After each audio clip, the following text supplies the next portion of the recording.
Welcome back to all dear students, welcome to career planet. Shaili ma'am, मैं आपकी chemistry mentor. और देखो solution chapter खत्म हो गया, इलेक्ट्रोकेमिस्ट्री स्टार्ट हो चुका है।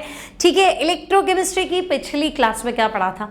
इलेक्ट्रोकेमिस्ट्री की लास्ट क्लास में हमने डिस्कस किया था कि सेल है ना, पहले इलेक्ट्रोकेमिस्ट्री का डेफिनेशन, इलेक्ट्रिकल और केमिकल एनर्जी का इंटर कन्वर्जन और उनका रिलेशन, और ये काम करने वाली फिजिकल डिवाइस थी सेल।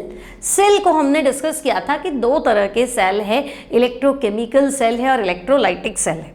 इलेक्ट्रोकेमिकल सेल को आप बोलो वोल्टेइक सेल या आप बोलो गैल्वेनिक सेल। इनका काम है केमिकल एनर्जी को इलेक्ट्रिकल एनर्जी में कन्वर्ट करना। ठीक है, फिर मैंने कहा था कि भी आप डेनियल सेल सीधा पढ़ने से पहले इलेक्ट्रोकेमिकल सेल का या गैल्वेनिक सेल का या वोल्टेइक सेल का फंक्शन पढ़ लो। तो हमने कहा ठीक है, केमिकल एनर्जी को इलेक्ट्रिकल एनर्जी में कन्वर्ट करेंगे, मतलब एक कोई केमिकल रिएक्शन प्रोसीड होगी, सेल्फ होनी चाहिए, स्पॉन्टेनियस होनी चाहिए, अपने आप होनी चाहिए, है ना। और वो रिएक्शन से जो एनर्जी निकलेगी, जो केमिकल एनर्जी होगी, उसको हम इलेक्ट्रिसिटी में कन्वर्ट कर देते हैं। That is electrochemical cell. Simple सा कॉन्सेप्ट था। ठीक है, तो हमने कहा हाँ, इतना सिंपल नहीं है, इतना ईजी नहीं है, इसके लिए हमें कुछ एफर्ट्स डालने पड़ते हैं। तो हमने कहा था देखो, गैल्वेनिक सेल, इलेक्ट्रोकेमिकल सेल के 3 पार्ट्स होते हैं, oxidation half cell, reduction half cell, और दोनों को कनेक्ट करने वाली डिवाइस थी सॉल्ट ब्रिज। याद आया है ना। तो एक मेटल प्लेट को उसी के आयन वाले सॉल्यूशन की कांटेक्ट में रखा, तो या तो मेटल प्लेट क्या करेगी, पॉजिटिव चार्ज गेन करेगी या नेगेटिव चार्ज गेन करेगी, और उसका ऑपोजिट चार्ज सॉल्यूशन में, है ना। तो दोनों के बीच में जो चार्ज डिफरेंस है, उस चार्ज डिफरेंस को क्या बोलेंगे? तो भाई उस चार्ज डिफरेंस को हम बोलेंगे क्या? Electrode potential. और अगर हम स्टैंडर्ड कंडीशन में मेजर करते हैं तो स्टैंडर्ड इलेक्ट्रोड पोटेंशियल। याद है, ये सब हमने पढ़ लिया था। सॉल्ट ब्रिज क्या करता है? दोनों हाफ सेल को कनेक्ट करता है, सर्किट कंप्लीट करता है, न्यूट्रल करता है, ये सब हमने डिस्कस कर लिया था। आज हम डेनियल सेल डिस्कस करेंगे, लेकिन इसके पहले लास्ट वाले कुछ टर्म्स एक बार देख लेते हैं। गैल्वेनिक सेल या वोल्टेइक सेल, तो बच्चे तुम क्या बोलोगे? गैल्वेनिक सेल या वोल्टेइक सेल मतलब ऐसा सेल जो केमिकल एनर्जी को किस में कन्वर्ट करता है? इलेक्ट्रिकल एनर्जी में। तो हम कहेंगे हाँ, लास्ट टर्न पे पढ़ाई था, है ना। गैल्वेनिक सेल हो या हमारा वोल्टेइक सेल हो तो कन्वर्ट्स केमिकल एनर्जी, इसका काम है केमिकल एनर्जी को किस में कन्वर्ट करना। तो हम कहेंगे भाई इसका एक ही काम है, केमिकल एनर्जी को इलेक्ट्रिकल एनर्जी में कन्वर्ट करना। ठीक है, चलो बहुत ही बढ़िया, केमिकल एनर्जी को इलेक्ट्रिकल एनर्जी में कन्वर्ट कर दे, एक बात हो गई। अब तो हम कहेंगे कैसे करेगा? तो इसमें केमिकल रिएक्शन होती है जो स्पॉन्टेनियस, अपने आप इसके अंदर स्पॉन्टेनियस यानी अपने आप सेल्फ केमिकल रिएक्शन जो है वो प्रोसीड होती है। ठीक है, कौन सी रिएक्शन होती है? तो हम कहेंगे गेन ऑफ इलेक्ट्रॉन और लॉस ऑफ इलेक्ट्रॉन। पहले लॉस होगा फिर गेन होगा, मतलब इसमें अपने आप रिडॉक्स रिएक्शन जो है वो होती है ना। कौन सी रिएक्शन होती है गैल्वेनिक सेल में, वोल्टेइक सेल में? तो हम कहेंगे रिडॉक्स रिएक्शन जो है इन सेल्स में होती है, प्रोसीड होती है, इनमें ये अभिक्रिया होती है, रिडॉक्स अभिक्रिया होती है। ठीक है, क्या दिक्कत है? अब बच्चे अगर स्पॉन्टेनियस प्रोसेस है तो डेल्टा जी क्या होना चाहिए? तो हम कहेंगे डेल्टा जी नेगेटिव होना चाहिए, एनर्जी लॉस होना चाहिए। और ये जो एनर्जी लॉस है, ये जो केमिकल एनर्जी हमारी बदली है, ये हम इसको किस में कन्वर्ट कर रहे हैं? Electrical energy. तो जितनी आपको इलेक्ट्रिकल एनर्जी देगा तो सेल बेचारा क्या होगा? डिस्चार्ज होगा। ऐसा तो नहीं चार्ज होता जाएगा, आपको भी एनर्जी दे रहा है और चार्ज हो रहा है, ऐसा पॉसिबल नहीं है। तो हम कहेंगे ठीक है, ये एनर्जी लॉस जो है, ये केमिकल एनर्जी जो है वो इलेक्ट्रिकल एनर्जी में कन्वर्ट हो जाती है। क्लियर है, कोई डाउट नहीं। तो ये हमने लास्ट टर्न पे डिस्कस कर लिया था। इसके बाद तो मैंने आपको पढ़ाया था इलेक्ट्रोड पोटेंशियल। देखो मैंने आपको क्या कहा था, जब एक मेटल की प्लेट को इसी के आयन वाले सॉल्यूशन में रखते हैं तो मेटल प्लेट पे या तो पॉजिटिव चार्ज आता है या नेगेटिव। बताया था भाई, या तो मेटल के आयन बाहर जाने वाले हैं, है ना, तो मेटल M जो है वो M+ में कन्वर्ट होने वाला है, तो पीछे इलेक्ट्रॉन रह जाएंगे नेगेटिव, या बाहर के आयन आके मेटल प्लेट पे चिपक जाएंगे, है ना, तो मेटल के इलेक्ट्रॉन तो गायब हो गए, तो फिर ये पॉजिटिव हो जाएगी। तो हम कहेंगे इस प्लेट पे पॉजिटिव भी आ सकता है, नेगेटिव भी आ सकता है, विद रिस्पेक्ट टू सोल्यूशन, मतलब सोल्यूशन में अपोजिट आएगा। तो दो अपोजिट चार्ज हो गए, चार्ज सेपरेशन हो गया, और जहाँ पे भी चार्ज सेपरेशन, आवेश का पृथक्करण होता है, वहाँ पोटेंशियल डेवलप होता है।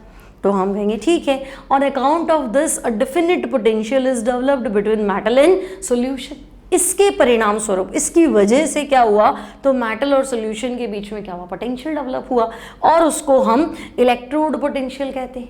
और अगर हमने क्या किया, कंट्रोल्ड कंडीशंस ले ली, ठीक है, वैसे तो ये इलेक्ट्रोड पोटेंशियल है, इफ, तो हम कहेंगे देखो एक्सटर्नल प्रेशर जो है, हम अपना एक्सपेरिमेंट जो है वो 1 ATM पे करते हैं, क्या 1.013 बार रख लो, है ना। सॉल्यूशन का जो हमारा कंसंट्रेशन है वो हम स्टैंडर्ड रखते हैं, यानी 1 मोल पर लीटर रखते हैं, ठीक है। और टेम्परेचर जो है वो 25 डिग्री सेंटीग्रेड यानी 298 केल्विन रखते हैं।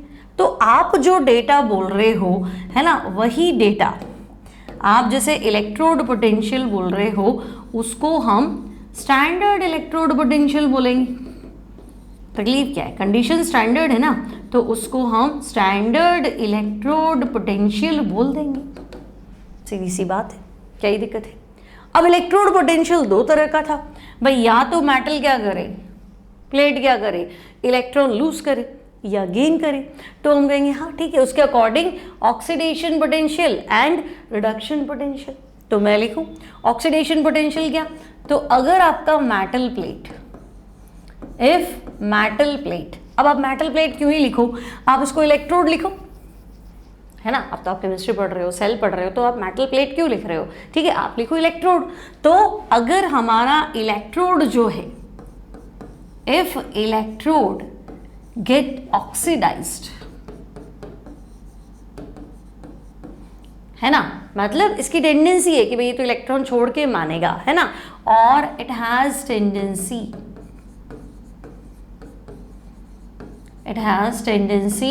To lose electron,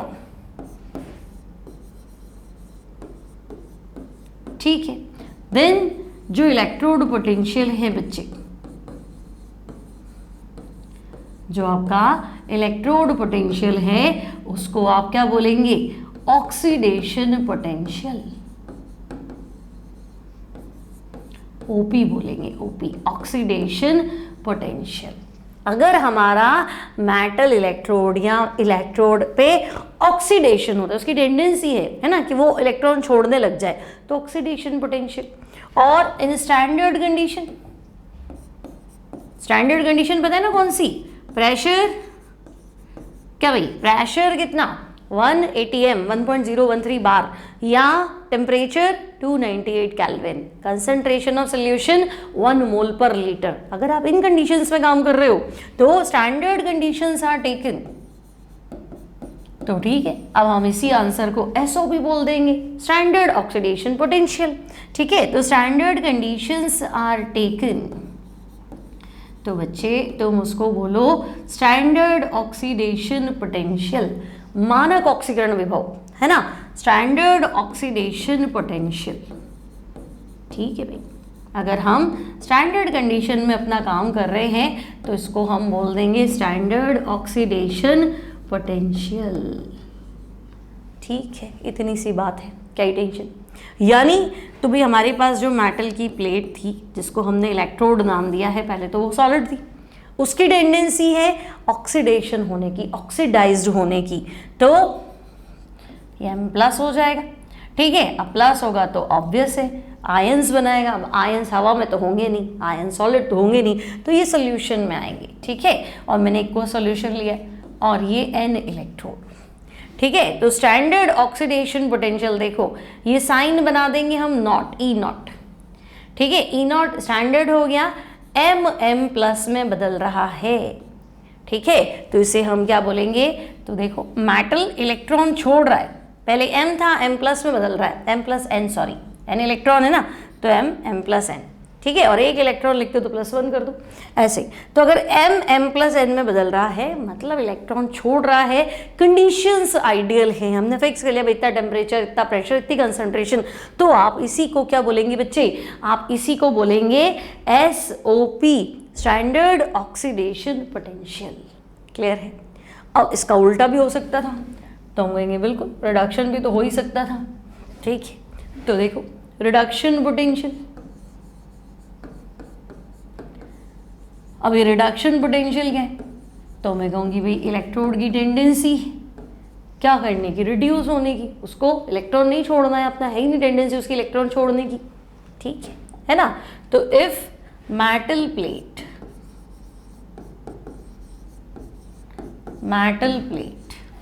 accepts electron, है ना, और गेट्स रिड्यूस्ड, अगर मेटल प्लेट पे जो एटम्स हैं उनका क्या होता है, तो उनका रिडक्शन होता है ना।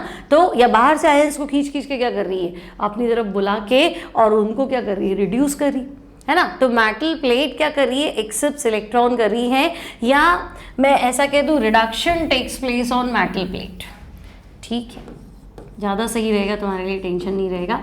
If reduction takes place on metal plate, अब रिडक्शन कैसे होगा, तो मैं कहूँगी देखो, मान लो सॉल्यूशन में तुम्हारे M+N आयन थे, ये मेटल प्लेट से ही इलेक्ट्रॉन खींच रहे हैं और क्या बना रहे हैं, तो ये M न्यूट्रल हो रहा है, ये आयन थे सॉल्यूशन में, ये मेटल प्लेट पर डिपॉजिट हो गए, तो हम कहेंगे अच्छा ये है क्या। देन इन स्टैंडर्ड कंडीशन, है ना, तो जो पोटेंशियल है, पोटेंशियल इन स्टैंडर्ड कंडीशन, ठीक है, हिंदी में लिख रहे हैं बच्चे, तो हिंदी वाले बच्चे लिखेंगे मानक परिस्थितियों में विभव, है ना, स्टैंडर्ड कंडीशन मानक परिस्थिति, भाई आपने मान लिया कि ये टेम्परेचर, ये प्रेशर और ये हमारा कंसंट्रेशन, ठीक है। तो पोटेंशियल इन स्टैंडर्ड कंडीशंस, आप उस पोटेंशियल को बोलो रिडक्शन पोटेंशियल, और स्टैंडर्ड कंडीशन है तो एसआरपी बहुत इंपॉर्टेंट है। अच्छा, आईयूपीएससी भी है ना एसआरपी ही कंसिडर करती है, क्योंकि बच्चा बार बार कंफ्यूज होता है एसओपी एसआरपी, तो आईयूपीएससी ने हर बार ये बोला है कि आपको एसआरपी दिया जाएगा और इलेक्ट्रोड पोटेंशियल निकालना है तो एसआरपी निकालना है, तो मतलब हम इलेक्ट्रोड पोटेंशियल को एसआरपी ही कंसिडर करते हैं। फिर आप कहोगे अरे ऑक्सीडेशन हो रहा था ना, आपने तो रिडक्शन पोटेंशियल काउंट कर लिया, साइन बदल दो, ठीक है, अभी बताती हूँ कैसे। देखो एसआरपी, तो एसआरपी हो जाएगा स्टैंडर्ड रिडक्शन पोटेंशियल, ठीक है। अब मैं क्या कह रही हूँ आपको, मैं क्या कह रही हूँ, आईयूपीएससी एसआरपी को ही कंसिडर करती है इलेक्ट्रोड पोटेंशियल, ठीक है।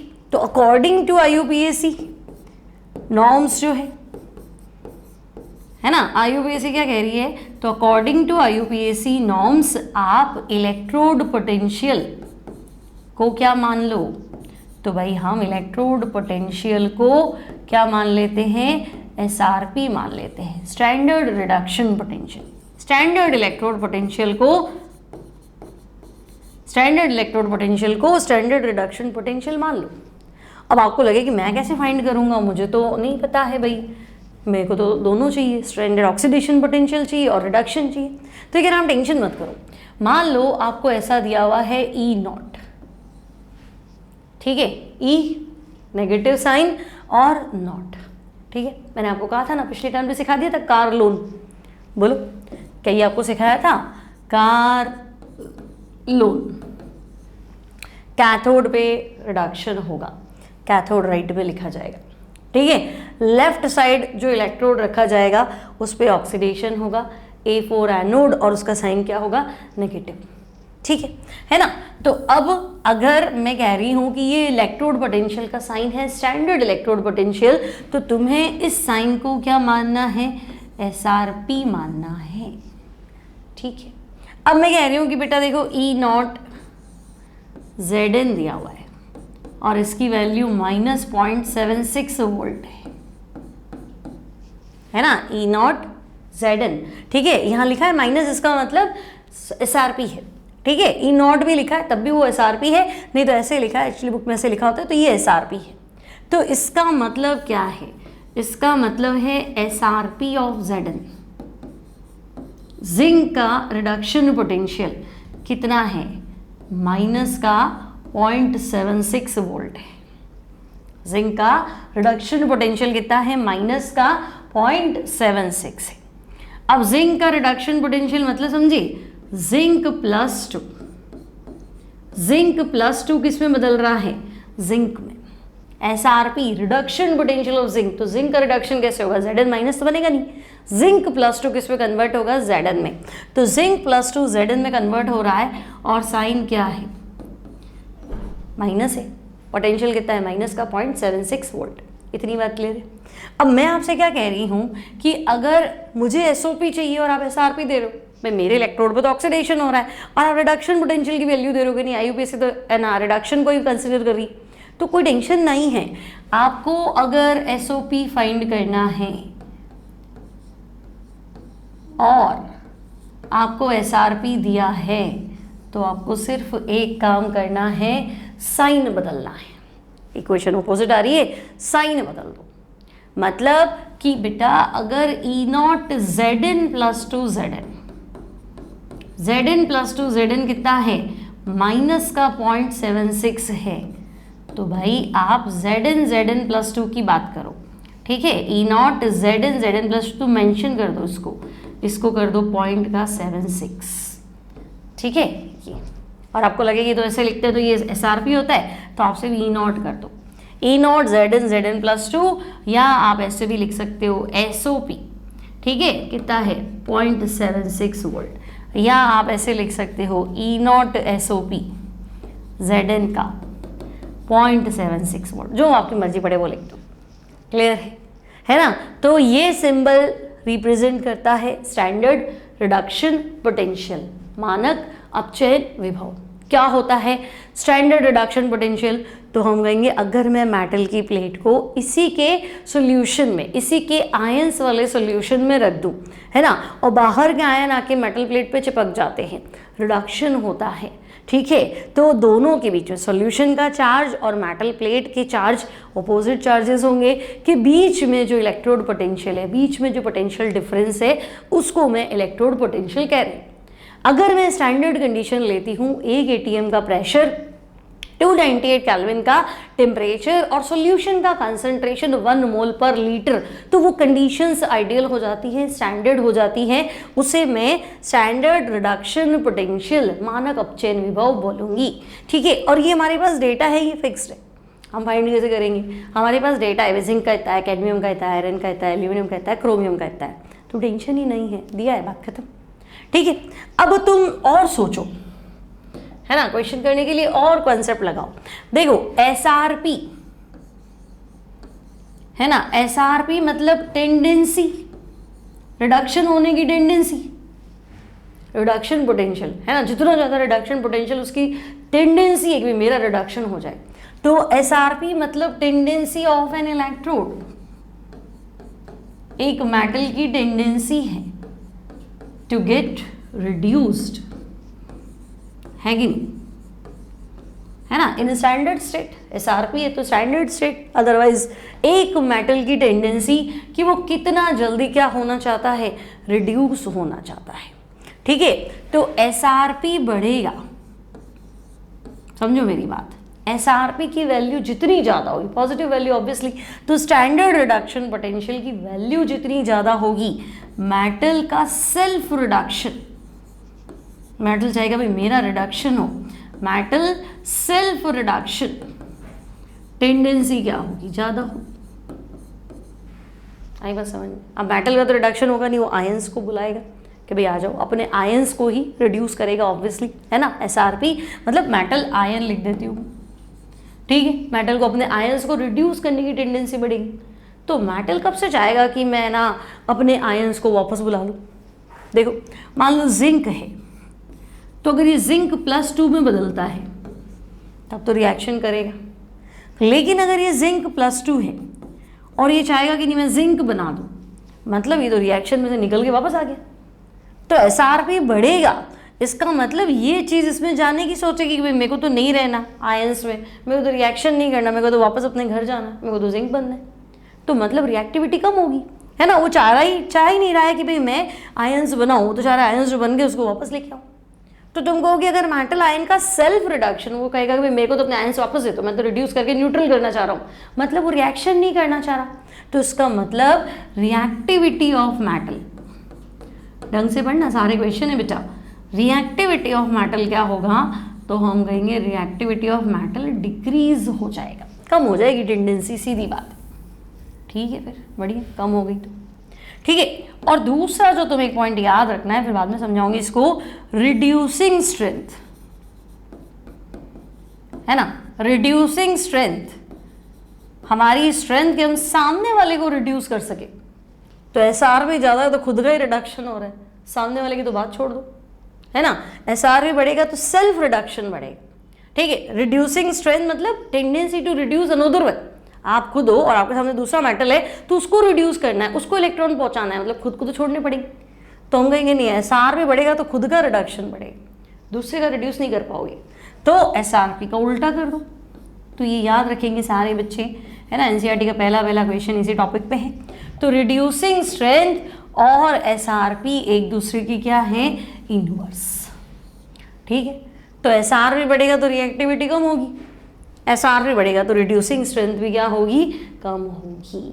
क्लियर, इतनी बात क्लियर है, समझ में आ गई बात। ठीक है, अब देखो Daniel cell, Daniel cell example of galvanic cell. ठीक है, तो हमने बड़ा हाफ सेल बीच में सॉल्ट ब्रिज, और हम क्या करेंगे, सेल कंसिडर करते हैं। अब उसके इलेक्ट्रोड्स अगर मैं फिक्स कर दूं तो भाई ये इलेक्ट्रोड लेते हो तो वो डेनियल सेल बन जाएगा, और कोई इलेक्ट्रोड लेते हो तो किसी और नाम का सेल बन जाएगा। ठीक है, अब आपने कहा next topic EMF of cell. ठीक है, अब आपने कहा कि भाई ना हमने हाफ सेल पढ़ लिया, और जब दोनों के बीच में वोल्टमीटर लगाया तो हम कहेंगे जब दोनों के बीच में वोल्टमीटर लगाया तो क्या, तो आपका सेल बन जाएगा, पोटेंशियल डिफरेंस आ जाएगा, है ना, उसको हम सेल पोटेंशियल बोल देंगे। ठीक है, तो चलो इसको हम बाद में डिस्कस करते हैं, पहले हम डेनियल सेल पढ़ लेते हैं। ठीक है, EMF of the cell end में डिस्कस करते हैं। अब देखो डेनियल सेल क्या है, तो हम कहेंगे Daniel cell example of galvanic cell, है ना, गैल्वेनिक सेल या वोल्टेइक सेल। तो वोल्टेइक सेल डेनियल सेल का कॉन्सेप्ट तो हमने पढ़ा था, गैल्वेनिक सेल का हाफ सेल लेना और बीच में सॉल्ट ब्रिज लेना है। तो डेनियल सेल कह रहा है आप ऐसा करो, हाफ सेल ले पहला, है ना, इसमें मेटल इलेक्ट्रोड ले जिंक प्लेट का। ठीक है, जिंक प्लेट का मेटल इलेक्ट्रोड ले लो, अब हम प्लेट बोलेंगे नहीं, इलेक्ट्रोड बोलते। और यहाँ जो सोल्यूशन रखते हो ना बच्चे, वो रखो ZnSO4 का। ठीक है, मतलब आप कहना चाहते हो जिंक प्लेट को ZnSO4 में डुबो दे, तो इलेक्ट्रोड पोटेंशियल यही तो होता था, एक मेटल प्लेट को उसके आयंस वाले सॉल्यूशन में डुबो दो, तो कोई बड़ी बात नहीं है, जिंक प्लेट को ZnSO4 में डुबो दो। ठीक है, सिमिलरली जो तुम्हारे पास दूसरा हाफ सेल है, ये आपके पास जो सेकेंड हाफ सेल है, यहां आप ले कॉपर इलेक्ट्रोड। ठीक है, और इसको डिप कर दो कॉपर सल्फेट के सॉल्यूशन में।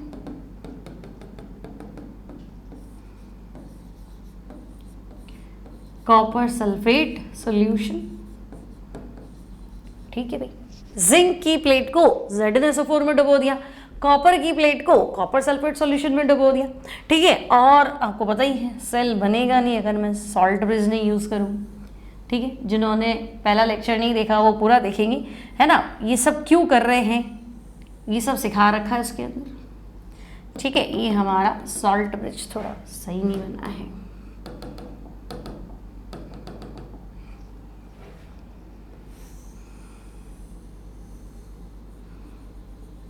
ठीक है, सॉल्ट ब्रिज देखो यहाँ कॉटन प्लग लगे होते हैं ना, पेस्ट तो भरते ही हैं ताकि एकदम सॉल्यूशन होगा तो गिर जाएगा, तो थिक पेस्ट भर देते। किसमें भरते बोलो, किसमें भरते हैं, एगार या जिलेटिन, गाढ़ा पेस्ट चाहिए। एक थोड़ा सा भी अगर ना थोड़ा विस्कस नहीं होगा, मतलब थिन होगा, सॉल्यूशन टाइप होगा तो गिर जाएगा उछल के। ठीक है, तो हम कहेंगे ओके चलो ये हमने सॉल्ट ब्रिज दोनों हाफ सेल को कनेक्ट करने के लिए लगा दी। ठीक है, अब हमने जिंक प्लेट लगा दी, ZnSO4, कॉपर प्लेट लगा दी, copper sulphate solution, and both electrodes are connected by. तो आप एक बार वोल्टमीटर से कनेक्ट कर दो, आपको पोटेंशियल डिफरेंस मिलेगा। ठीक है ना। तो ये डेनियल सेल का क्या बोले, डायग्राम है भाई, डैनियल सेल का इस तरह से काम होता है। जिंक इलेक्ट्रोड है, ZnSO4 में डिप्ड है, कॉपर इलेक्ट्रोड है, कॉपर सल्फेट में डिप्ड है। दोनों इलेक्ट्रोड को वोल्टमीटर से कनेक्ट किया है, दोनों सोल्यूशन को सॉल्ट ब्रिज से एक दूसरे के कांटेक्ट में रखा है। अब आप कहोगे चलो ठीक है, इलेक्ट्रॉन कौन छोड़ेगा, कौन इलेक्ट्रॉन गेन करेगा? तो बेटा इलेक्ट्रॉन लूजिंग टेंडेंसी या मैं कह दूं Zn की रिएक्टिविटी कॉपर से ज़्यादा है। अब चाहे SRP से कंसीडर करो, रिएक्टिविटी से कंसीडर करो, SOP से बताओ, है ना, SOP Zn का ज़्यादा है। Zn इलेक्ट्रॉन छोड़ने की टेंडेंसी रखता है कि मैं अगर कॉपर के सामने हूँ तो कॉपर को तो नहीं छोड़ने दूंगा। जैसे मान लो आप किसी छोटे बच्चे को वॉक करा रहे हो, टॉफ़ी दिलानी है ना, तो पैसे आप ही दोगे, उससे थोड़ा ना लोगे। अब आपके पास है नहीं, वो अलग बात है ना। उसके सामने अगर आपको कुछ खाना है तो उस बेचारे से पैसे थोड़ा ना लोगे। तो जिंक सीनियर है, zinc is more reactive than copper. तो जिंक कहेगा भाई तुम शांत रहो, इलेक्ट्रॉन तो मैं ही छोड़ूंगा। तो ठीक है, इलेक्ट्रॉन फ्लो जो है that is from zinc to copper. Electron चलेंगे, बिल्कुल चलेंगे, जिंक से कॉपर की ओर। और फिजिक्स पढ़ी है, इलेक्ट्रॉन का ऑपोजिट क्या होता है, करंट। तो करंट हो जाएगा आपका कॉपर टू जिंक। क्लियर? अब आप कह रहे हो इलेक्ट्रॉन चलेंगे, मतलब यहां से अगर इलेक्ट्रॉन गायब हो गए तो यहाँ तो आपके इलेक्ट्रॉन इलेक्ट्रॉन इलेक्ट्रॉन इकट्ठे हो गए। तो पढ़ाया था ना पिछले सेल में, है ना, कि अगर यहाँ इलेक्ट्रॉन इलेक्ट्रॉन इलेक्ट्रॉन आ गए, इसका मतलब बाहर के आयंस आपके यहाँ इकट्ठे होना शुरू हो जाएंगे, है कि नहीं। अगर इस प्लेट पे बहुत सारे इलेक्ट्रॉन आ गए तो क्या होगा, तो मैं कहूँगी सारे कॉपर +2 आयन यहाँ पहुँच जाएंगे भाई, है ना।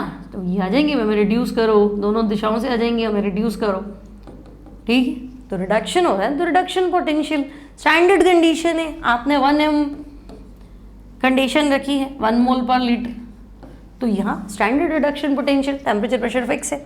सिमिलरली यहाँ पे भी यही सिचुएशन है, देखो, है ना। ये मेटल क्या करेगा, ये जिंक प्लेट क्या करेगी, थोड़ी मोटी लेंगे हम, ताकि अगर ये +2 आयन बनाए तब भी कोई टेंशन नहीं।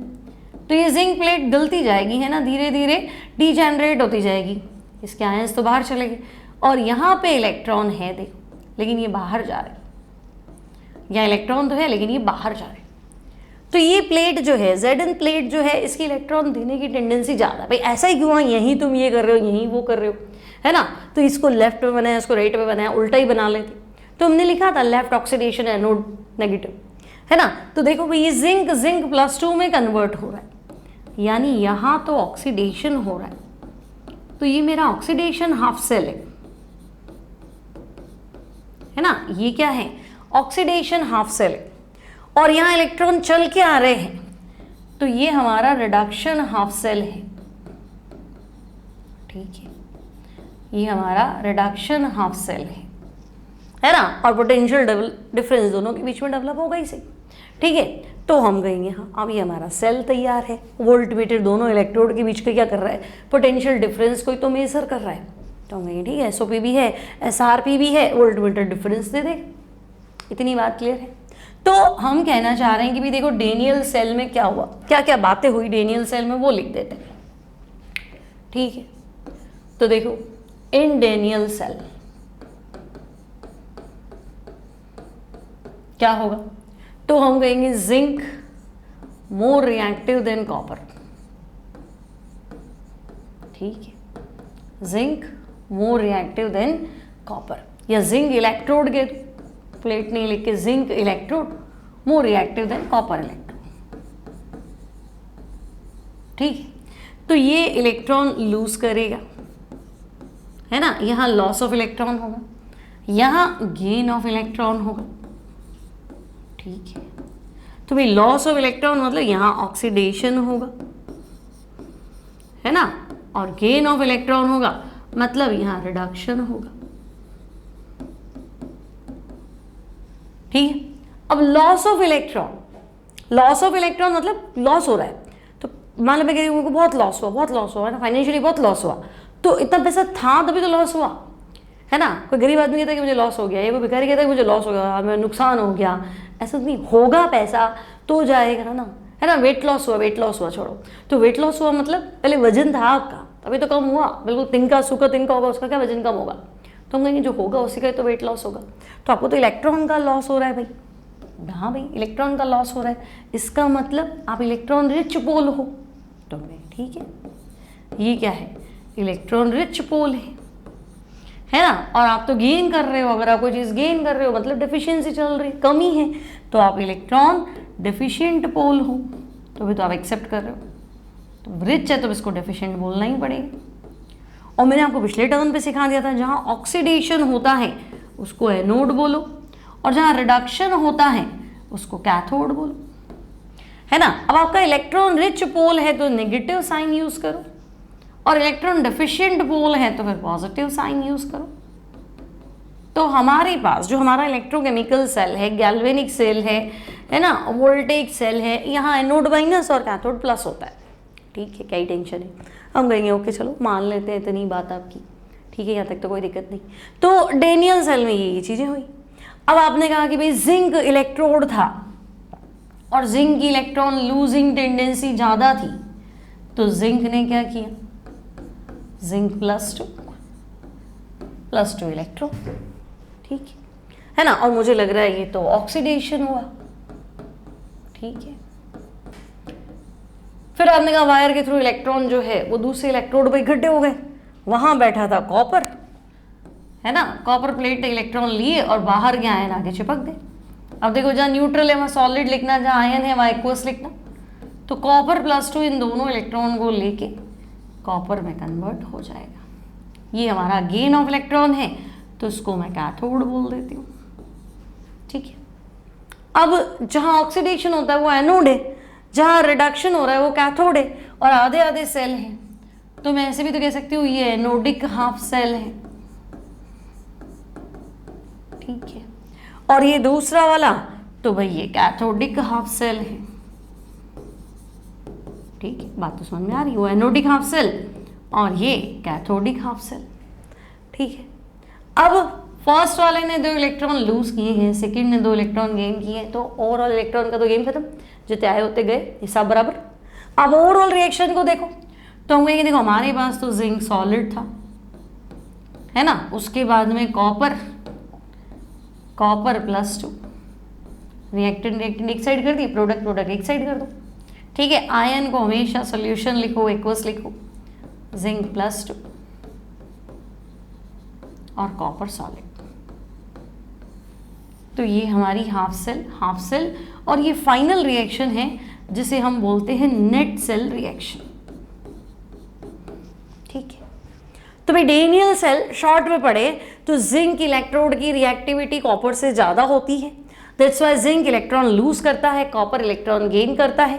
वायर के थ्रू इलेक्ट्रॉन कॉपर पे चले जाते हैं, तो उसके बाहर जो आयंस है कॉपर सल्फेट में से कॉपर प्लस टू निकल के इस पे कनेक्ट हो जाता है, रिडक्शन होता है ना। अब जहाँ रिडक्शन होता है वो कैथोड होता है, आप इलेक्ट्रॉन लिए जा रहे हो मतलब इलेक्ट्रॉन डेफिशिएंट पोल हो, और हम कैथोड का साइन पॉजिटिव कंसिडर करते हैं। सिमिलरली जिंक इलेक्ट्रोड ज़्यादा ही रिएक्टिव है तो बेचारा इलेक्ट्रॉन लूज करेगा, है ना, इस पे ऑक्सीडेशन होगा, इसको हम एनोड कंसीडर करते हैं।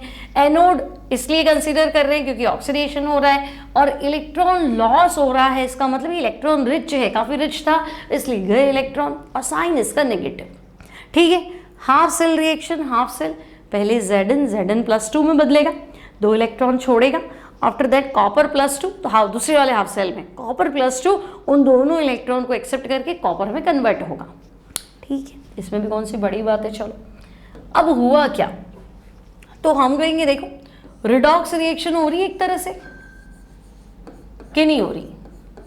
Redox reaction occurs in Daniel cell, कैसे, तो मैं कहूंगी जिंक वाला जो हाफ सेल है ना, उसको हमने क्या नाम दिया था, तो जिंक वाले हाफ सेल को हमने ऑक्सीडेशन हाफ सेल नाम दिया था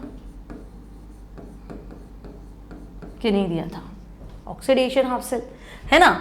और यहाँ मुझे क्या चाहिए, अगर स्टैंडर्ड कंडीशन की बात करूँ तो यहाँ मुझे SOP चाहिए, स्टैंडर्ड ऑक्सीडेशन पोटेंशियल, मतलब मुझे ये वैल्यू चाहिए E0 Zn, किस में बदल रहा है, Zn प्लस 2 में, मुझे कहीं से ये वैल्यू लाके दे दो, ठीक। ये वैल्यू होती है 0.76 वोल्ट, है ना, ये डेटा फिक्स है, मैंने आपको बताया, आपको याद नहीं करना, आपको एग्जाम में गिवन होगा, तो मैं आपको SOP दे रही हूँ Zn प्लस 2। IUPAC हमेशा SRP देगी, मैं तो इजी पढ़ा रही हूँ ना, तो मैं आपको SOP दे रही हूँ, ठीक है। और आपको SOP चाहिए क्योंकि आप जिंक वाले सेल की बात कर रहे हो, उस बेचारे में तो ऑक्सीडेशन होता है, ठीक है भाई। फिर आगे क्या, तो मैं कहूँगी जो कॉपर वाला हाफ सेल है ना, जो कॉपर वाला हाफ सेल है वहाँ तो रिडक्शन हो रहा था, तो उसको कॉपर हाफ सेल नहीं बोलो, रिडक्शन हाफ सेल बोलो, ठीक है ना। और ऑक्सीडेशन हाफ सेल को आप एनोडिक हाफ सेल भी तो बोल सकते हो। बात तो एक ही, देखो एग्जाम में सवाल कहीं से ही घुमा के पूछ ले कि आपने तो एनोडिक बताया, ऑक्सीडेशन हाफ सेल कहाँ आया या जिंक वाला कहाँ से आया, तो सब एक ही है ना। तो कॉपर वाला हाफ सेल मतलब क्या, रिडक्शन हो रहा था तो रिडक्शन हाफ सेल, अदरवाइज आप इसको बोलो कैथोडिक हाफ सेल, ठीक है भाई, कैथोडिक हाफ सेल। अब तो भाई ये जो कैथोडिक हाफ सेल है, यहाँ तो हमारा रिडक्शन हुआ था, तो आप हमें SRP की वैल्यू दे दो, है ना, स्टैंडर्ड कंडीशन में मुझे रिडक्शन पोटेंशियल दे दो। तो हमने मांगा तो हमने दे दिया। मैंने कहा चलो देखो, E0 कॉपर +2 कॉपर, अगर कॉपर चाहेगा कि मुझे कॉपर +2 चाहेगा कि कॉपर में बदलना है, तो पोटेंशियल इज 0.34 वोल्ट, ठीक है, बात तो सही। अब मैं कहूँगी दोनों सेल का पोटेंशियल है तो ओवरऑल बता दो, E0 सेल बता दो, है ना। तो बेटा E0 सेल जो है वो होता है E0 SOP plus E0 SRP, है ना। अब आपको लगा आपने माइनस नहीं करा, तो मैंने तो आपको पहले ही सिखा दिया था क्या कि SOP का साइन नेगेटिव कर दो SRP हो जाएगा, SRP का साइन नेगेटिव कर दो SOP हो जाएगा। तो ऑब्वियसली आपको SRP दिया है तो उसका साइन नेगेटिव कर देना तो SOP आ जाएगा, और SOP दिया है तो उसका साइन पलट देना SRP आ जाएगा। उसमें क्या है, मैं तो तुम्हें सबसे ईजी चीज़ सिखा रही हूँ, मेरा काम है इजी तरीके से पढ़ाना।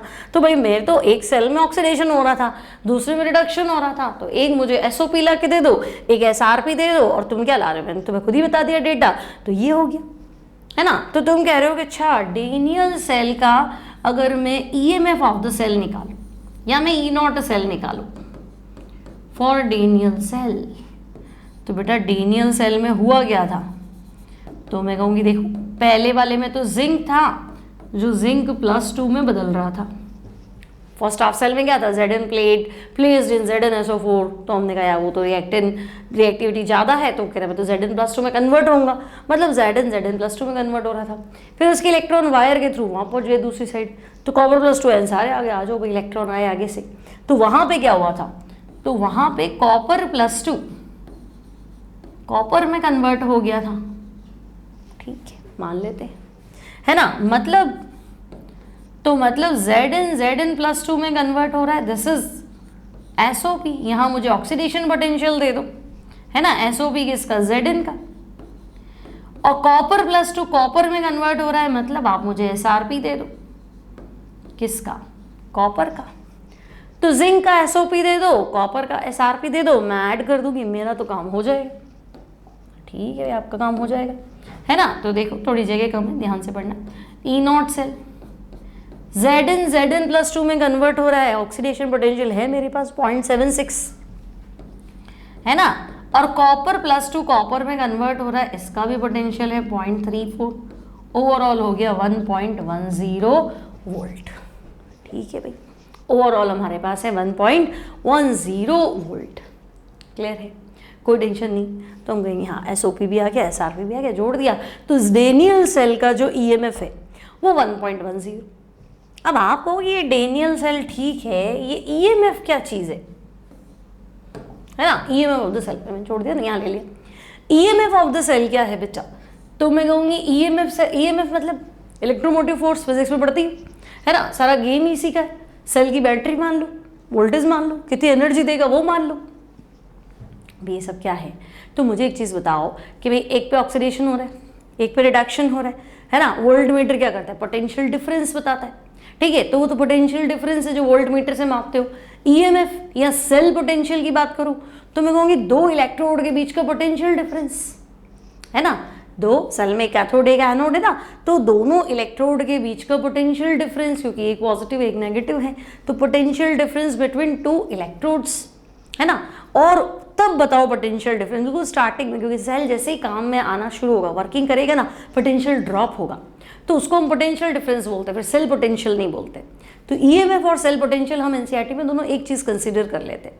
तो सेल पोटेंशियल क्या है या ईएमएफ ऑफ द सेल क्या है, तो है वही potential difference between two electrodes when, तो बिल्कुल स्टार्टिंग में जब कोई करंट नहीं आ रहा था, जब SOP SRP exact standard state में जोड़ दो, मतलब एक नेगेटिव एक पॉजिटिव है तो डिफरेंस ही आएगा। एसओपी और एसआरपी को ऐड भी कर दोगे तो क्या होगा, एक का साइन पॉजिटिव होगा एक का नेगेटिव होगा, आएगा तो डिफरेंस ही ना, ऐसे। तो तुम्हें बताना है द डिफरेंस या potential difference between two electrodes, potential difference between two electrodes, potential difference between two electrodes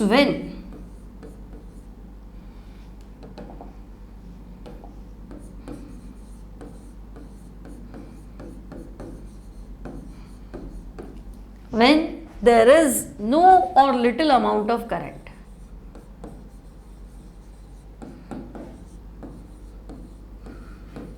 ठीक है, बिल्कुल मिनिमम करंट आ रही हो, आप कह दो सर्किट क्या होता है, क्लोज्ड होता है ना, ओपन सर्किट में करंट आता है, ये फिजिक्स में पढ़ा होगा, मुझे ध्यान नहीं थोड़ा सा। तो दो इलेक्ट्रोड के बीच का पोटेंशियल डिफरेंस जब नो और लिटिल अमाउंट ऑफ करंट,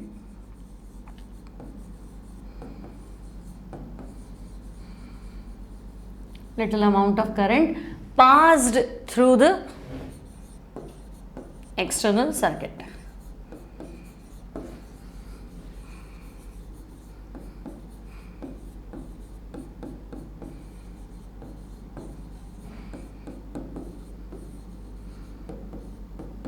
ठीक है ना। अब हम ईएमएफ ऑफ द सेल कैसे मापेंगे, तो हम कहेंगे ईएमएफ मापना है, it is measured by volt meter, नहीं वोल्ट मीटर आपको पोटेंशियल डिफरेंस देगा, कैथोड एनोड के बीच का पोटेंशियल डिफरेंस देगा एनी टाइम। ठीक है, ये आपको बिल्कुल स्टार्टिंग टाइम जीरो पे चाहिए, है ना, स्टार्टिंग बिल्कुल कम करंट जा रहा है तब चाहिए, क्योंकि एक बार सेल वर्किंग मोड में आएगा पोटेंशियल ड्रॉप हो जाता है, तब हम उसको सेल पोटेंशियल नहीं बोलते, हम उसको फिर पोटेंशियल डिफरेंस ही बोलते हैं। ठीक है, तो it is measured by potentiometer.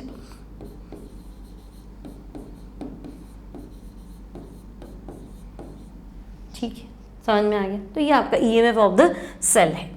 अब हुआ क्या कि चलो ये तो पोटेंशियल डिफरेंस है, माप ही लेंगे किस जैसे तैसे। फॉर्मूला बताओ, तो देखो एक तो तरीका ये तुम्हारा कि तुम बताओ E nought cell equals to E nought oxidation plus E nought reduction.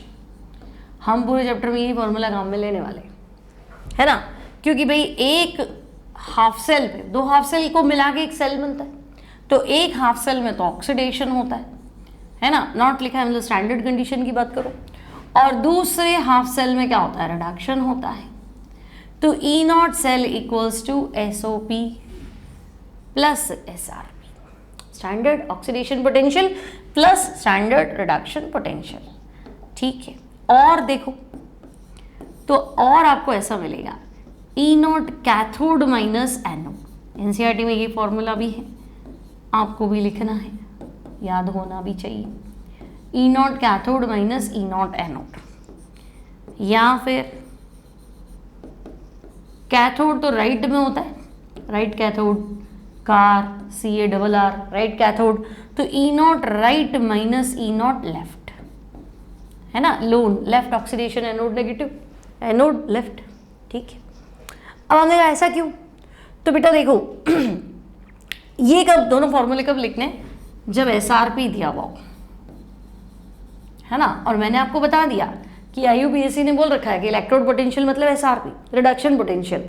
अब हम कहें कि दोनों जगह रिडक्शन तो होता नहीं, तो IUPAC ने फॉर्मूला दे दिया और अगला आप चुप हो जाओ, यहाँ तो रिडक्शन हो ही रहा है, या नहीं हो रहा है तो आगे माइनस लगा दो, तो आगे माइनस लगा दोगे तो वो SOP बन जाएगा ना, ऐसे कर लो, है ना।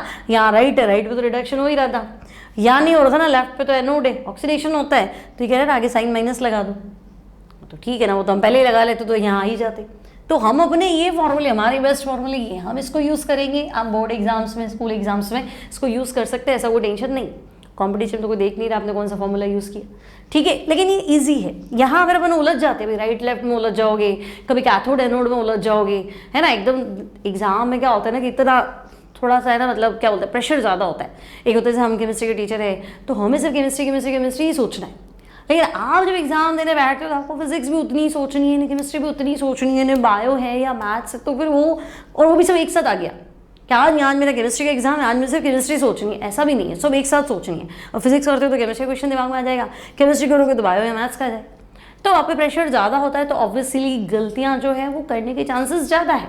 आपकी जगह मैं भी होती तो बिल्कुल होता, ठीक है।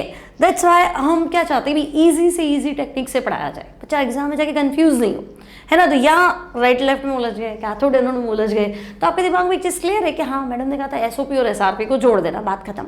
एक पे ऑक्सीडेशन होगा, एक पे रिडक्शन होगा, तो दोनों तो हो रहे हैं तो दोनों को जोड़ दो, खत्म होगी ना बात। क्यों मैं रिडक्शन ले फिर आरपी ले एसआरपी ले फिर मैं कहूँ नहीं यहाँ तो ऑक्सीडेशन हो रहा है, इसको यहाँ रखना है, इसको लेफ्ट में रखना है, ये एनोड होना चाहिए, इतना दिमाग लगाऊंगी क्यों, समझे। इसलिए मैं ऐसा फॉर्मूला लगा रही हूँ कि हाँ मेरा क्वेश्चन बन जाएगा, है ना। फाइनल एम तो यही है ना कि हमारा क्वेश्चन सॉल्व हो जाए, न्यूमेरिकल प्रॉब्लम हमारी सॉल्व हो जाए, इसकी हो जाए, ठीक है।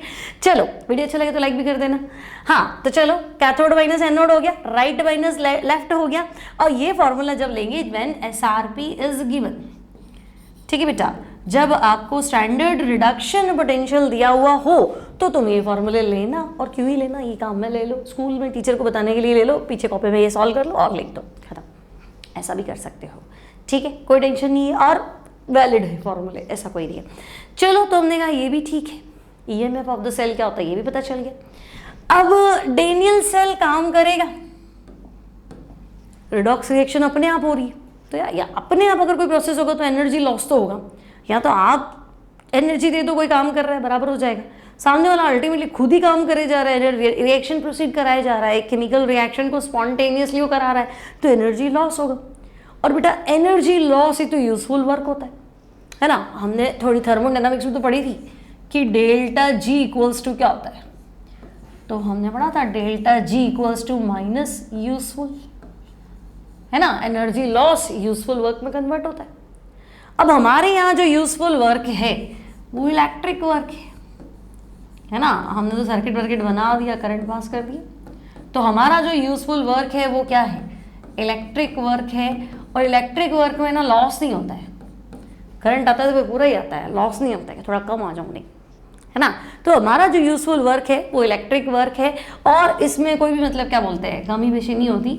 और फिजिक्स में फॉर्मूला पढ़ाई है, W equals to Q B, है ना, चार्ज इनटू पोटेंशियल डिफरेंस। तो हमारे पास पोटेंशियल डिफरेंस तो क्या है, ई नॉट सेल है ही सही स्टैंडर्ड कंडीशन में। क्यू क्या है, तो ये क्यू है नंबर ऑफ इलेक्ट्रॉन्स, ठीक है, क्यू क्या है, नंबर ऑफ इलेक्ट्रॉन्स या एन इलेक्ट्रॉन्स का चार्ज, ठीक है। तो मुझे बताओ एक मोल इलेक्ट्रॉन का चार्ज ऑन 1 मोल इलेक्ट्रॉन, थोड़ा यहाँ लिख देती हूँ, चार्ज ऑन 1 मोल इलेक्ट्रॉन। अगर आपसे कोई पूछ ले कि 1 मोल इलेक्ट्रॉन का चार्ज कितना है, 1 ग्राम इक्विवेलेंट इलेक्ट्रॉन का चार्ज कितना है, तो तुम कह दो 1 फैराडे, ठीक है। अब आपकी रिएक्शन में जो है तो 1 मोल इलेक्ट्रॉन हो, कहीं पे 2 चलेगा, कहीं 3 चलेगा, तो चार्ज ऑन n नंबर मोल, है ना, charge on n mole electrons, तो हम कहेंगे वो आप NF कर दो, है ना, और V को E नॉट सेल के बराबर कर दो, पोटेंशियल डिफरेंस है वो भी, ठीक है। तो हमारे पास जो डेल्टा G आएगा बेटा वो आएगा delta G equals to minus NF, standard लिख दूं E नॉट सेल, ठीक है। माइनस क्या शो करता है, तो भाई माइनस एनर्जी लॉस को, है ना, और एनर्जी लॉस क्यों, क्योंकि बस आपने ये सेटअप कर दिया तो आपको सेल करंट देना चालू कर देगा। तो माइनस इसलिए क्योंकि स्पॉन्टेनियस प्रोसेस है ना, सेल अपने आप आपको एनर्जी देगा। एन क्या है, तो मोल्स ऑफ इलेक्ट्रॉन्स या number of electrons, number of moles of electrons. F क्या है, तो भाई एफ फैराडे है ना। अब फैराडे क्या होता है, तो हम कहेंगे फैराडे 1 मोल इलेक्ट्रॉन का चार्ज है। अब 1 मोल इलेक्ट्रॉन का चार्ज फिलहाल याद रखेंगे 96 500 कूलम। डिटेल में पढ़ना है तो देखो एक्चुअल वैल्यू 96485 कूलम्स है। अगर आंसर बहुत पास में हो तो 96485 रखना, यही सजेस्ट करेंगे, बट इससे आ जाता है और एग्जाम में दिया हुआ भी होता है। 1 मोल इलेक्ट्रॉन का चार्ज तो तुम खुद निकालो। 1 इलेक्ट्रॉन का चार्ज कितना होता है? 1 इलेक्ट्रॉन का चार्ज कितना होता है? 1.6 इंटू 10⁻⁻19। और 1 मोल इलेक्ट्रॉन कितने होते हैं? Avogadro number 6.02 into 10⁻23। तो बच्चे 1.6 इंटू 10⁻⁻19 इंटू 6.02 इंटू 10⁻23 कर दो तो ये आ ही जाएगा, है ना, और आएगा ही सही। ठीक है, तो ये फैराडे कांस्टेंट है, वैल्यू हमने लिख रखी। और ई नॉट सेल क्या है? तो वही सेल पोटेंशियल है, ईएमएफ ऑफ द सेल है, potential difference between two electrodes जब कोई करंट नहीं आ रहा हो। माइनस क्या है? तो लॉस हो रहा है ना, ऐसा तो यानी सेल काम भी कर रहा है, अपने आप चार्ज भी हो रहा है, ऐसा तो नहीं है। ठीक है, क्लियर है डेनियल सेल। अब सब कुछ पढ़ लिया लेकिन हमने डेनियल सेल का रिप्रेजेंटेशन नहीं पढ़ा। सेल को कैसे रिप्रेजेंट करें? डेनियल को सीख लोगे तो बाकी तो खुद ही कर लोगे। तो हम क्या करते भाई, सेल हमारा 2 पार्ट्स में है, एक तो लेफ्ट और दूसरा राइट। ठीक है, और बीच में ये 2 लाइन इंडिकेट करती है सॉल्ट ब्रिज को। ठीक है, सॉल्ट ब्रिज। सॉल्ट ब्रिज में हम KCl भर लेते हैं, KNO3 भर लेते हैं, अमोनियम नाइट्रेट भर लेते हैं, K2SO4 भरोगे तब भी चलेगा। अब एक चीज याद रखनी है, अगर इलेक्ट्रोड जो है वो सिल्वर का हो, Pb का हो, मरकरी का हो, है ना, आपने जो मेटल प्लेट ली है, if electrode is made up of, metal plate किसकी बनी हुई हो तो आप कह रहे हो भी देखो सिल्वर की बनी हुई होगी, है ना, Pb की बनी हुई होगी या मरकरी की होगी, अलॉय होता है ऐसे, है ना, then KCl is not used. KCl is not used in salt bridge। आप K2SO4 ले लो पर KCl मत लो। क्यों? तो भाई Cl माइनस Ag मिलके क्या बनेंगे? AgCl हो जाएगा ना, PbCl2 हो जाएगा, मरकरी +2 हो जाएगा, है ना। तो मेटल प्लेट के जो इलेक्ट्रोड आयन से, बिकॉज मेटल प्लेट आयंस जो है, ठीक है, वो क्या हो जाएंगे? प्रेसिपिटेट हो जाएंगे बाय Cl माइनस, है ना। मतलब एग्जाम्पल AgCl बन गया, तो हम तो चाह रहे थे Ag+ रहे और इलेक्ट्रॉन उसके बाहर घूमे तो Ag+ होगा, इलेक्ट्रॉन प्लेट पे होंगे, पोटेंशियल डिफरेंस आएगा, उसको तो हम ऑक्सीडेशन पोटेंशियल बोलेंगे। तो हम कहेंगे नहीं Ag तो हमारा प्रेसिपिटेटेड हो गया, तो गलत हो जाएगा, सेल काम नहीं करेगा। तो ऐसा नहीं लेंगे हम। अगर हमारी मेटल प्लेट सिल्वर की है, Pb की है या मरकरी की है तो हम सॉल्ट ब्रिज में KCl भरने की गलती तो नहीं करेंगे। ठीक है, इतनी बात क्लियर है। अब हम रिप्रेजेंटेशन पढ़ रहे थे भाई, सेल का रिप्रेजेंटेशन। तो मैंने कहा था लेफ्ट लिखो, राइट लिखो, बीच में सॉल्ट ब्रिज। तो लेफ्ट मतलब एनोडिक हाफ सेल, तो पहले एनोडिक हाफ सेल लिखो, ऑक्सीडेशन हाफ सेल भी कह सकते हो। फिर राइट में आप कैथोडिक हाफ सेल भी लिखो। ठीक है भाई, कैथोडिक हाफ सेल। अब डेनियल सेल को रिप्रेजेंट करो ना, हमने तो डेनियल सेल पढ़ा है। ठीक है, तो बताओ डेनियल सेल में क्या था? तो हम कहेंगे डेनियल सेल में जिंक था और वो जिंक +2 में कन्वर्ट हुआ था। ठीक है, तो जिंक तो हमारा सॉलिड था, है ना, और यहाँ में कंसंट्रेशन लिख देते। कंसंट्रेशन तो सोल्यूशन की होगी, कोई सॉलिड की तो है नहीं, तो ये हो गया। फिर सॉल्ट ब्रिज हो गया और कॉपर +2, इसकी कंसंट्रेशन दे देती हूँ, और कॉपर। ठीक है, ये। और नहीं तो आपको लगे कि जिंक +2 कहाँ से आया, तो आप ऐसे लिखो Zn था, Zn +2 ZnSO4 में कन्वर्ट हो जाता है। मतलब Zn+2 आता कहाँ से? ZnSO4 से ही तो आता है, सोल्यूशन तो इसका होता है। कॉपर +2 किस सोल्यूशन से आता है? कॉपर सल्फेट से आता है ना, और इसकी कॉपर +2 आयन किस में कन्वर्ट हो जाता है? कॉपर। तो ये आपके डेनियल सेल का रिप्रेजेंटेशन है। और work done by Daniel cell मतलब वही एनर्जी लॉस। क्या भाई, अगर एग्जाम में आ जाए work done by Daniel cell तो आपको लगे कि आप डेल्टा जी क्यों निकाल रहे हो, क्योंकि एनर्जी लॉस और वर्क डन बराबर है, यूजफुल वर्क है ना। तो work done by Daniel cell, ठीक है, तो ये हो गया माइनस DW यूजफुल। यहाँ तक क्लियर है? ठीक है, तो अब कुल मिला के डेनियल सेल आ गया तो आपको बहुत सारी बातें आ ही जाएंगी, है ना, ये बेसिक दिमाग में रखना। ठीक है, तो डेनियल सेल में इलेक्ट्रॉन फ्लो तो जिंक से कॉपर, करंट फ्लो कॉपर से जिंक, एक्सटर्नल सर्किट में कौन चल रहा है, तो हम कहेंगे इलेक्ट्रॉन, वायर से तो कौन चलेगा, इलेक्ट्रॉन। तो भाई एक्सटर्नल सर्किट में फ्लो ऑफ इलेक्ट्रॉन होता है, और इंटरनल सॉल्यूशन में क्या हो रहा है, तो फिर इनको न्यूट्रल रखने के लिए, शांत रखने के लिए मैंने कहा था जिंक +2 बहुत सारे यहाँ आ जाएंगे तो यहाँ फिर पॉजिटिव चार्ज हो जाएगा, है ना, और वहाँ कॉपर +2 चला जाएगा तो यहाँ माइनस हो जाएगा, फिर यहाँ प्लस, फिर यहाँ माइनस, तो गड़बड़ हो जाएगी, अंदर का पोटेंशियल बाहर के अगेंस्ट ही आएगा, नुकसान करेगा। तो हमने कहा था ये प्लस है तो सॉल्ट ब्रिज इसको माइनस देगा, और वहाँ माइनस रह गया है तो सॉल्ट ब्रिज उसको प्लस देगा। तो सॉल्यूशन के अंदर आयंस का फ्लो हो रहा है ना, तो इंटरनल सर्किट में कौन चल रहा है, आयंस चल रहे हैं। तो दोनों बातें याद रखेंगे। आपको लगे आयंस कैसे चले, तो आयंस नहीं चलेंगे तो भाई गड़बड़ हो जाएगी, है ना, और आयन की तो स्पीड भी सेम होनी चाहिए। बोला था ना मैंने, जिस स्पीड से इसको आयन पहुंचाओगे उसी स्पीड से इसको आयन पहुंचाओगे। इसलिए हम डेनियल सेल में KCl तो भर सकते हैं पर NaCl नहीं भरते, क्योंकि डेनियल सेल में ऐसा सॉल्ट भरना है जिसमें कैटायन की speed, mobility of cation should be equal to mobility of anion, lump sum होनी चाहिए। पर यूँ नहीं एक तो पहुंच गया दूसरा पहुंचा ही नहीं, ऐसा नहीं करना है, इसलिए हम KCl भर देते हैं। फिक्स कर लो KCl भरना है, KNO3 भरना है, अमोनियम नाइट्रेट भरना है, K2SO4 भर दो। ठीक है, अब KCl कब नहीं भरना है, जब आपका इलेक्ट्रोड सिल्वर का बना हो, जब आपका इलेक्ट्रोड PB का बना हो, या फिर मरकरी का बना हो, तो नहीं भरेंगे, अदरवाइज भर देंगे। क्लियर है, पूरा कॉन्सेप्ट क्लियर है। डेनियल सेल छप गया दिमाग में कि हाँ क्या क्या है, क्या क्या कंडीशंस हो सकती है। ठीक है, नोट्स बनाएंगे बच्चों, है ना, बिना नोट्स तो तुम समझ ही सकते हो। ठीक है, अब देखो इसके क्वेश्चंस देख लेते हैं।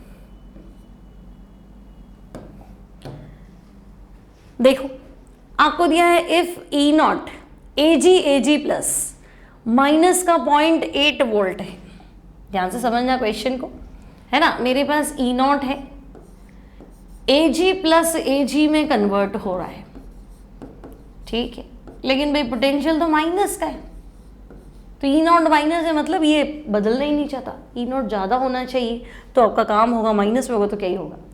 और फिर ये कह रहा है E0 H2 plus, E0 H2 है ना, हाँ, H2 आपका HIN में बदल रहा है, इसका पोटेंशियल भी इसने दे रखा है कितना, 0, है ना, ये हाइड्रोजन इलेक्ट्रोड है, 0 वोल्ट। अब ये कह रहा है इनको अरेंजमेंट करो using these 2 electrodes, find E0 cell and find which electrode acts as anode, और कौन सा कैथोड। तो सेल तो इसने दिया ही नहीं। देखो यहाँ पे भी रिडक्शन हो रहा है, उसने पहले ही कहा था, नहीं Ag प्लस Ag है ना, और H2, अच्छा ठीक है, यहाँ तो बेटा SOP दिया है ऑक्सीडेशन पोटेंशियल, और यहाँ क्या दिया हुआ है, रिडक्शन पोटेंशियल। तो अगर यहाँ ऑक्सीडेशन होता है और यहाँ रिडक्शन होता है और मैं इसी को यूज़ करूँ तो E0 सेल नेगेटिव आएगा। क्यों, तो देख लो, 0 SOP 0 है और SRP क्या है, माइनस का है। ठीक है, तो अब ये कह रहा है using these electrodes find E0 cell and find which electrode act as anode and which act as cathode. तो अगर दोनों का ही SRP दिया है और मैं सॉरी एक का SOP दिया है, एक का SRP दिया है, और मैं चाहूँगी कोई सेल बने, है ना, तो देखो क्या लिखूँ मैं, SRP, या पहले मैं SOP लिखती हूँ, SOP of Ag is greater than hydrogen electron. ठीक है, अब आने वाली क्लासेस में पढ़ेंगे हाइड्रोजन इलेक्ट्रोड या स्टैंडर्ड हाइड्रोजन इलेक्ट्रोड। ठीक है, देखो ये तो SRP है ना, साइन उल्टा कर दूं तो इसका SOP क्या हो जाएगा, है ना, ये SRP है। अगर मैं सोचूं कि Ag प्लस में कन्वर्ट हो तब तो चलो थोड़ा फायदा हो जाएगा, 0.8 हो जाएगा, अब ये तो 0 ही रहेगा। तो अगर यहाँ ऑक्सीडेशन हो और यहाँ रिडक्शन हो, क्योंकि यहाँ तो साइन भी, जीरो का साइन चेंज होगा नहीं, क्या करूँ, एक ही बात है, जीरो का साइन जीरो ही रहेगा। तो मैं कहूँ हाँ तब कुछ हो सकता है। अगर ये है ना SOP of Ag greater than hydrogen electron, तो Ag पे क्या होना चाहिए, ऑक्सीडेशन होना चाहिए। और बेटा Ag पे ऑक्सीडेशन होगा, इसका मतलब silver electrode behave as NO। अगर परफेक्ट सेल बनाना चाहते हो तो, नहीं तो जो दिया उससे बना लो, है ना। लेकिन उसने पूछा है कि कौन सा एनोड होना चाहिए, कौन सा कैथोड होना चाहिए, ई नोड सेल आप फाइंड करके बताओ, तो हम कंडीशन दे देंगे भी देखो अगर इसका Ag का SOP ज़्यादा हो हाइड्रोजन वाले से तो यहाँ ऑक्सीडेशन हो जाएगा, ठीक है। और ई नोड सेल कितना आएगा, तो मैं कहूँगी देखो अगर Ag प्लस में कन्वर्ट हो और आपका H प्लस H2 में कन्वर्ट हो, तब तो कोई टेंशन ही नहीं है। Ag प्लस में कन्वर्ट हो तो साइन बदल दो, 0.8 और 0, तो ये 0.8 वोल्ट हो जाएगा, ठीक है। तो आपका सेल वर्किंग मोड में आएगा, अदरवाइज आपका सेल वर्किंग मोड में ही नहीं आएगा, ठीक है।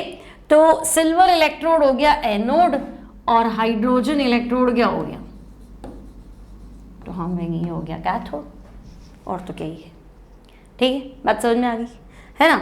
और क्वेश्चन देखते हैं।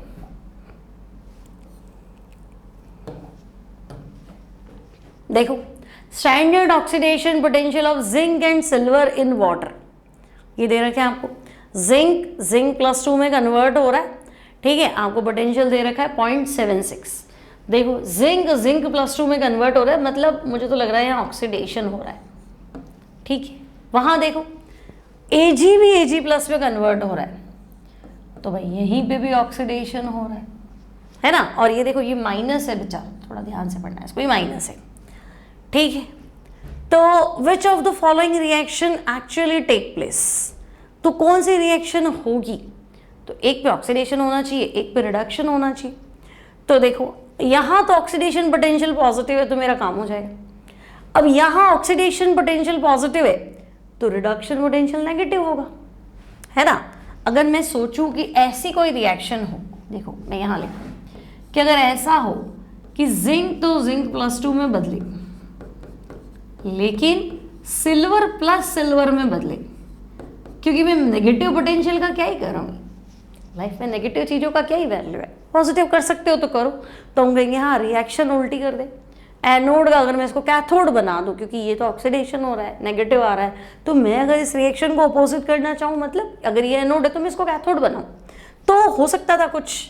तो अगर Zn+2 में बदलता तो ये 0.76, और ये उल्टा करना चाह रहे हो बेटा आप, ऐसे आना चाह रहे हो तो साइन बदल दो, तो हम कहेंगे हाँ तो फायदा हो जाता।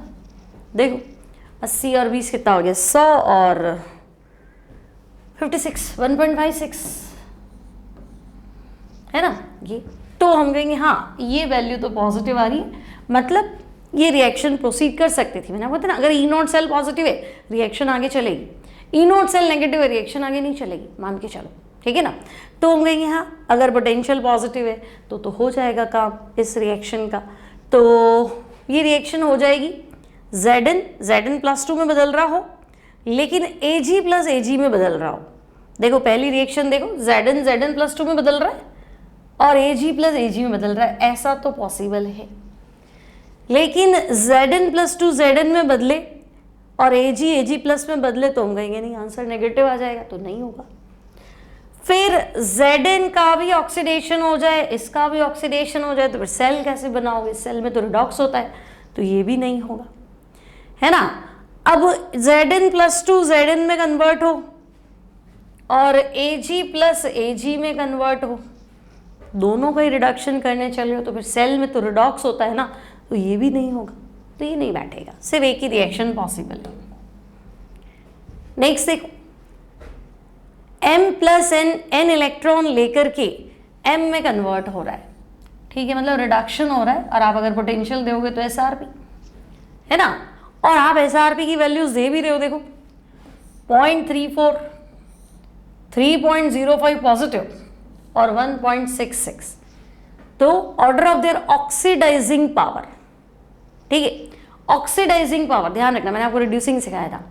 ऑक्सीडाइजिंग पावर सुनो, ऑक्सीकरण क्षमता है ना, ऑक्सीडाइजिंग पावर, मतलब टू ऑक्सीडाइज अनदर वन, आपके साथ है ना उसको ऑक्सीडेशन करना है। हिप्नोटाइजिंग पावर, सामने वाले को हिप्नोटाइज करना है, खुद थोड़ा ना। आई बात समझ में? तो ऑक्सीडाइजिंग पावर, सामने वाले का ऑक्सीडेशन, खुद का रिडक्शन। तो खुद का एसआरपी ज़्यादा रख लो, रिडक्शन हो जाएगा, है ना। तो oxidising power directly proportional to SRP, greater the value of SRP, reduction potential, अपचयन विभव जितना ज़्यादा होगा, खुद का तो रिडक्शन हो, तो खुद रिड्यूस होगे तो ऑब्वियसली सामने वाले को ऑक्सीडाइज करोगे, है ना। तो हाईएस्ट तो मुझे ये दिख रहा है बीच वाला, यानी कि M2, और उसके बाद मुझे M3 दिख रहा है, और लोवेस्ट मुझे कम भी M1 दिख रहा है। तो M2 सबसे ज़्यादा, फिर M3, फिर M1। समझे मेरी बात? क्लियर? आगे इलेक्ट्रोकेमिकल सीरीज पढ़ाऊंगी, उसमें भी आएगा, है ना। और एक क्वेश्चन आपके पास, ठीक है, ये भी, इसको भी करो। Find maximum work done by Daniel cell. अब इसने जो पोटेंशियल दिया उससे कोई मतलब नहीं, डेनियल सेल, तो डेनियल सेल इसने बनाया नहीं, रिप्रेजेंटेशन आपको बताना चाहिए। डेनियल सेल में Zn तो Zn+2 में बदलता है, और तो भाई कॉपर+2 कॉपर में बदलता है, ठीक है।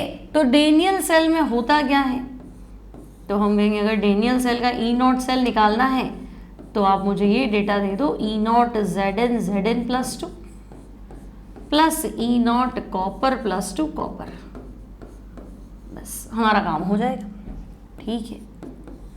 तो भाई E0 Zn Zn+2 उल्टा है क्या? मुझे तो SOP चाहिए, आप तो SRP लाए हो, साइन चेंज कर दो। और कॉपर+2 कॉपर, हाँ भाई ये तो मिल गया, कॉपर+2 कॉपर, ठीक है बेटा। तो ये आ गया 1.10, है ना, 1.10 वोल्ट, ठीक है। अब इससे तो ये पूछा ही नहीं E0 सेल, ये तो कह रहा है मैक्सिमम वर्क डन निकालो, मतलब delta G equals to minus DW useful, तो मैक्सिमम वर्क डन आपका NF E0 सेल, ठीक है, माइनस कितने इलेक्ट्रॉन ट्रांसफर हो रहे, तो देखो Zn Zn+2 2 इलेक्ट्रॉन, कॉपर+2 कॉपर अगेन 2 इलेक्ट्रॉन, तो इलेक्ट्रॉन तो 2 ही ट्रांसफर हो रहे हैं।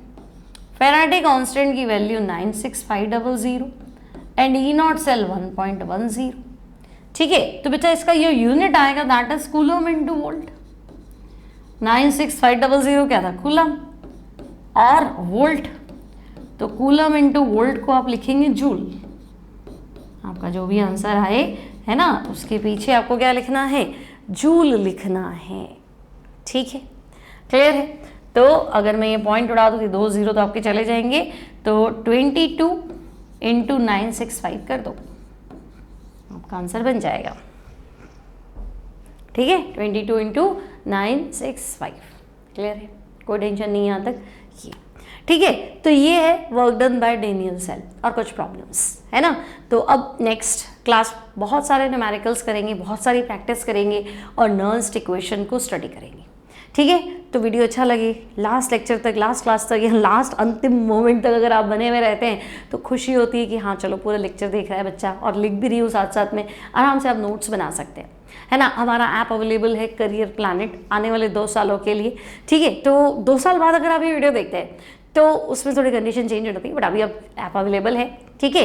तो आप उसको डाउनलोड कर लो, आपको PDF मिल जाते हैं और PYQs मिल जाएंगे, जो भी इलेक्ट्रोकेमिस्ट्री के पिछले सालों में नीट में JEE में क्वेश्चंस पूछे गए हैं वो आपको मिल जाएंगे, है ना। और DPPs मिल जाएंगे, क्वेश्चन, है ना, एक एक क्वेश्चन, एक एक टॉपिक वाइज आपको क्वेश्चन मिल जाएंगे, तो थोड़ा ईजी हो जाता है आपके लिए तैयारी करना, ठीक है। तो मिलती हूँ next time, till then take care, bye bye, keep watching, और सब्सक्राइब भी कर लो, शेयर भी कर लो, है ना, और अगले लेक्चर में कंटिन्यू रहें।